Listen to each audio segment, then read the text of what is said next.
কিরে, ভালো আছিস? হ্যাঁ, তুই যে ভালো থাকবি না সেটা তো জানি। তুই এই গাছে জল কেন দিসনি রে? আমি পারবো না।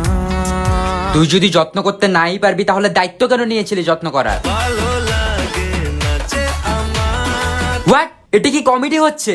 একটা গাছের প্রাণ চলে গেছে তোর জন্য, তোর খারাপ লাগে না? না রে না, ছি ভাই ছি, তোর লজ্জা লাগা দরকার। আর কত নিচে নামবি তুই? জানি না যাবো কদ্দূরে এখনো। আচ্ছা তুই একটা সত্যি কথা বলতো, তুই এই গাছে একবার হলেও জল দেওয়ার চেষ্টা করেছিলি? আমি কোনো আর চেষ্টার সীমানা রাখিনি। হ্যাঁ, সেসব জানা আছে। তুই চেষ্টা করলে আজকে আর এই গাছের এমন অবস্থা হতো না। আর কি বোঝাবো বল। থাক, আর কিচ্ছু ভুলভাল বোঝানোর দরকার নেই। কি হলো? তুই টাকা দেস কেন আমাকে? যা ছিল আমার সবই তোর হাতে। ভাই তুই আমাকে টাকা দিবি, এই কয়েক টাকা এই গাছের দাম।